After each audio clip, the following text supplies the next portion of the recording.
Good evening. Day 5, and a lot has happened in the hunt for those 2 killers who escaped from a New York State prison. Police are reaching out to family and those close to the prisoners. The search itself is literally changing direction, some of the focus now turning to Vermont. And interest continues to ramp up on a female prison employee. Sources telling NBC News that she is still answering questions from investigators. NBC national correspondent Miguel Almaguer leads our coverage again tonight. Miguel, what's the latest? Lester, good evening. Tonight, investigators are following some 500 leads, including some new information, as you mentioned, that authorities are concerned those inmates may be headed towards Vermont. So tonight, officials are stepping up patrols, worried that these dangerous men are getting even more desperate.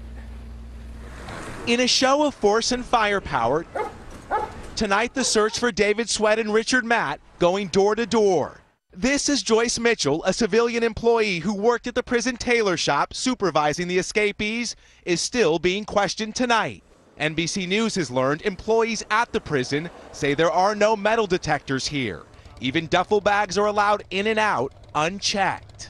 Inmates who work with prison staff are at times left unattended. My law enforcement source had confirmed to me that they, for a month, had access to the inner workings of the prison. Sweat and Matt not only used power tools to escape, but navigated a maze of catwalks and pipes. There's no way they could find their way to exit the facility in one night with a maze of tunnels that lead in every different direction underneath the prison.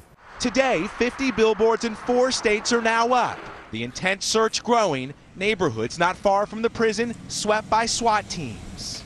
An hour south in Willsboro, more tactical squads. The search here is methodical. Officers even drawing their guns as they search campers, cars, and homes all across this area. They want to make sure people are safe, not being held hostage, any barricade situations and whatnot. Wynn Bellinger lives here and is armed. I'm prepared to use it should somebody enter my home. 300 miles away, today police questioned David Sweat's mother. His sister told us Sweat stopped riding home 2 months ago. Those who know Richard Matt say tonight they're living in fear. We spoke by phone to Matt's former accomplice, a convicted murderer who testified against Matt in court. He wants his identity concealed because he fears retaliation. There's no telling what kind of revenge he may want to exact on people. This is a very psychotic individual, and it's somebody that definitely has no regard for human life. In nearby Willsboro this evening, officers are still flooding streets while patrols here on Lake Champlain are getting set to beef up. The same is true across the waterway behind me in Vermont. Meantime, Joyce Mitchell's family tells NBC News tonight they had no idea she was still being questioned. Lester? All right, Miguel Almaguer tonight. Hey, NBC News fans, thanks for checking out our YouTube channel. Subscribe by clicking on that button down here, and then click on any of the videos over here to watch the latest interviews, show highlights, and digital exclusives. Thanks for watching.